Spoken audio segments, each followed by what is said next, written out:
Welcome back to my YouTube channel. ಇವತ್ತು ನಾನು ತೊರಕೆ ಮೀನಿನ ಗಸಿ ಮಾಡ್ತಾ ಇದ್ದೇನೆ. ಇದನ್ನು ಮಾಡಲಿಕ್ಕೆ ಮಸಾಲೆ ಅಂತ ರುಬ್ಬುವುದು ಬೇಡ, ಸುಲಭದಲ್ಲಿ 1/4 ಗಂಟೆಯಲ್ಲಿ ರೆಡಿಯಾಗುವಂತಹ ಒಂದು ರೆಸಿಪಿ. ಮೊದಲಿಗೆ ಒಂದು ಮಣ್ಣಿನ ಪಾತ್ರೆಯನ್ನು ಬಿಸಿಯಾಗಲಿಕ್ಕೆ ಇಟ್ಟಿದ್ದೇನೆ.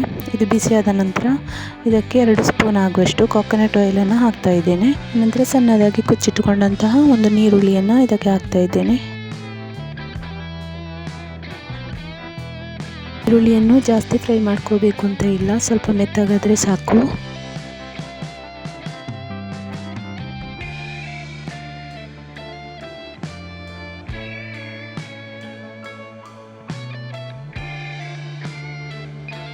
ಈರುಳ್ಳಿ ಬೇಗ ಸಾಫ್ಟ್ ಆಗಲಿಕ್ಕೆ ಇದಕ್ಕೆ ಸ್ವಲ್ಪ ಉಪ್ಪನ್ನು ಹಾಕ್ತಾ ಇದ್ದೇನೆ.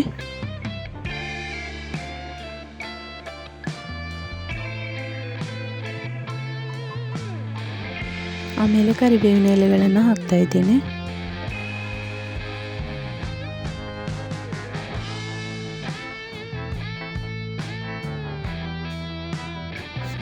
ಒಂದು ಮೀಡಿಯಂ ಸೈಜಿನ ಟೊಮೆಟೊವನ್ನು ಸಣ್ಣದಾಗಿ ಕಟ್ ಮಾಡಿಬಿಟ್ಟು ಇದಕ್ಕೆ ಹಾಕ್ತಾ ಇದ್ದೇನೆ.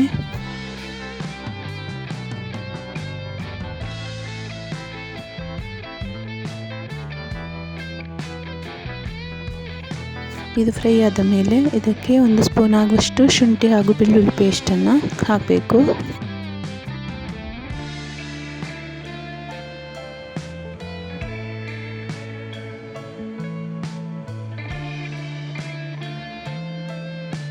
ಇದು ಚೆನ್ನಾಗಿ ಫ್ರೈ ಆಗಿದೆ.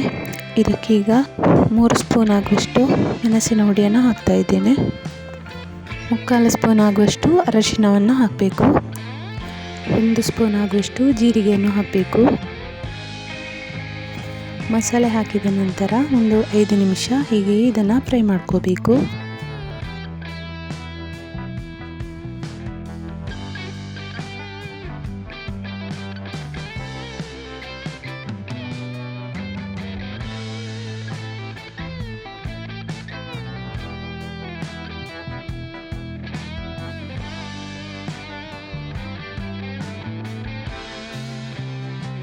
ಅನಂತರ 1 ಗ್ಲಾಸ್ ಆಗುವಷ್ಟು ನೀರನ್ನು ಹಾಕ್ತಾ ಇದ್ದೇನೆ.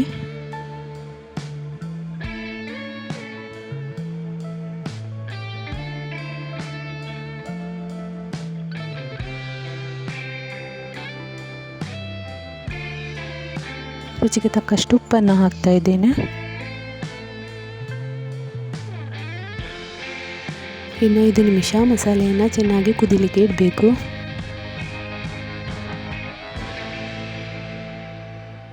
ಮಸಾಲೆ ಚೆನ್ನಾಗಿ ಕುದೀತಾ ಉಂಟು.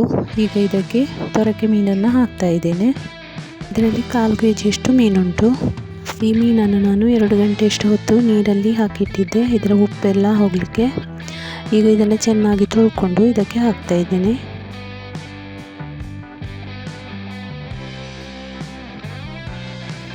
ಇನ್ನು ಇದಕ್ಕೆ ಅರ್ಧ ನಿಂಬೆ ಗಾತ್ರದಷ್ಟು ಹುಣಸೆ ರಸವನ್ನು ಹಾಕ್ತಾ ಇದ್ದೇನೆ. ಟೊಮೆಟೊ ಹಾಕಿರುವುದರಿಂದ ಸ್ವಲ್ಪ ಹುಳಿಯ ರಸವನ್ನು ಹಾಕಿದರೆ ಸಾಕಾಗ್ತದೆ. ಇನ್ನು ಮೀನು ಬೇಯಲಿಕ್ಕೆ ಒಂದು 5 ನಿಮಿಷ ಮುಚ್ಚಿಡಬೇಕು.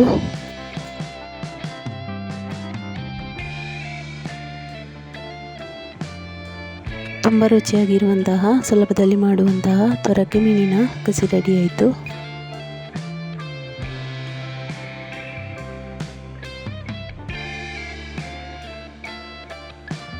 ಇದನ್ನು dosa, chapati, white rice, boiled rice ಯಾವುದರೊಟ್ಟಿಗೆ ಬೇಕಾದರೂ ತಿನ್ಬೋದು.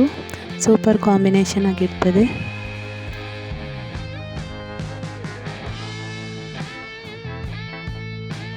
ಹಾಗೆ ನನ್ನ ಚಾನಲನ್ನು ಸಬ್ಸ್ಕ್ರೈಬ್ ಮಾಡದವರು ಸಬ್ಸ್ಕ್ರೈಬ್ ಮಾಡ್ಕೊಳ್ಳಿ.